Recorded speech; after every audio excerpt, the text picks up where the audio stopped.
Salut tout le monde, c'est Deco et aujourd'hui je vais vous présenter 5 animés à voir absolument en ce printemps 2020 durant ce confinement. Donc c'est parti.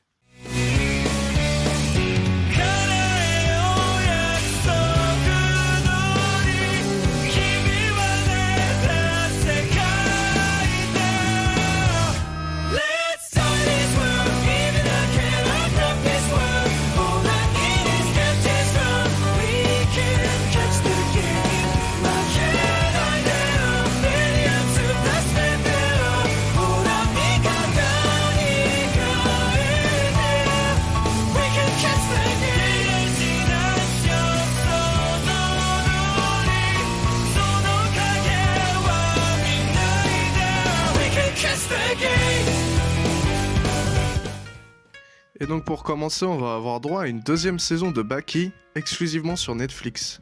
Pour ce qui est du résumé de la première saison, quelques semaines après la finale du tournoi de l'arène souterraine, 5 grands criminels condamnés à mort s'échappent simultanément de 5 prisons surprotégées à différents endroits de la planète, en laissant tous le même message derrière eux, disant qu'ils veulent connaître la défaite. Tous se dirigent vers Tokyo à la rencontre de Baki et des autres participants finalistes, demi-finalistes et quarts de finalistes de tournois précédents. La saison 1 était vraiment magnifique avec des combats incroyables, donc je pense que la saison 2 va continuer sur le même rythme. Et donc voilà, l'anime sort le 4 juin sur Netflix, donc d'ici là vous avez le temps d'aller voir la saison 1 si c'est pas déjà fait. Le second animé que je vais vous présenter est Sword Art Online Alicization War of Underworld Last Season. Ah yes, du premier coup là. Et donc du coup, comme son nom l'indique, ce sera la dernière saison de cet arc de Sword Art Online, qui était quand même vachement long, surtout pour un arc de Sword Art Online. Cette saison sera disponible le 25 avril sur Wakanim. Donc pour ceux qui n'ont pas suivi le début de l'arc, 6 mois après la mort d'Administrator et de Yujiro, Alice et Kirito se retirent dans une maison éloignée de la capitale. Quelques jours avant la chute du mur séparant le Dark Territory de leur monde, Alice part combattre au front avec les autres chevaliers de l'intégrité.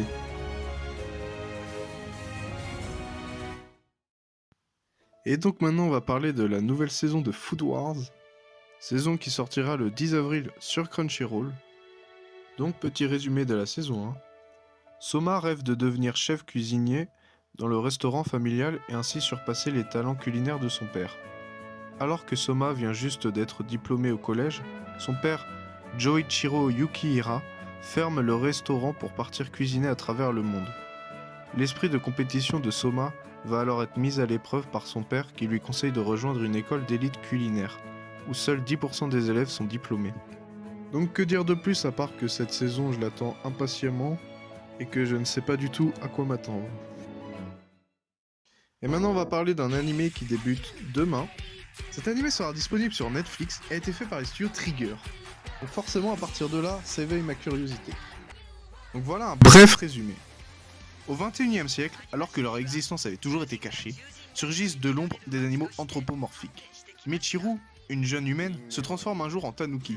Choquée par sa nouvelle forme, elle se réfugie à Anima City, un gigantesque complexe créé il y a 10 ans dans l'optique d'accueillir des humains animaux. Là, elle fait la rencontre de Shiru, un homme loup qui dit détester les humains. À son contact, Michiru commence doucement à comprendre tous les enjeux qui entourent le mystère des hommes animaux. Mais une énigme persiste. Pourquoi s'est-elle transformée en tanuki alors qu'elle avait toujours été humaine jusqu'ici? Michiru, la femme tanuki, et Shiru, l'homme loup, se retrouvent bientôt happés au cœur d'un incident de grande envergure. Et si le scénario ne vous attire pas tant que ça, c'est avant tout pour son animation qu'il faut regarder les animés du studio Trigger. 獣人の気持ちはお前にはわからない。だったら私も追い出せば。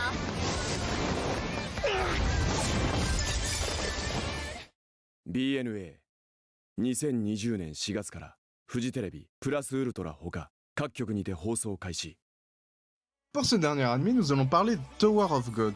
Tower of God est un webtoon sud-coréen et une adaptation en série télévisée d'animation par le studio Telecom Animation Film est sorti le 1er avril 2020 sur la plateforme Crunchyroll. Tower of God met en scène un univers particulier, composé d'une tour gigantesque dont 135 étages sont connus, chacun faisant approximativement la taille du continent américain. Cet édifice est gravi par d'innombrables personnes en passant un test à chaque étage, car la légende veut que tout ce que l'on peut désirer se trouve à son sommet. Cependant, tout le monde ne peut pas effectuer l'ascension. Seuls les réguliers et des personnes qui ont été choisies par la tour le peuvent, ainsi que de très rares irréguliers qui ont ouvert la porte de la tour par eux-mêmes. Ces derniers sont généralement des êtres de très grand pouvoir et par conséquent sont craints et ont une mauvaise réputation dans la tour. Lorsqu'une personne arrive au 134e étage, elle reçoit le titre de Ranker, extrêmement prestigieux, dénomination de la classe dirigeante de la tour. Pour l'instant, seul le premier épisode est sorti, et il n'en dévoile pas assez pour se faire un avis tout de suite. Mais vu sa réputation et le fait que c'est le premier webtoon à être adapté en animé, j'étais obligé de le mettre dans cette vidéo. Donc sur ce, je vous laisse, moi j'ai des animés à regarder, et donc on se dit à la prochaine.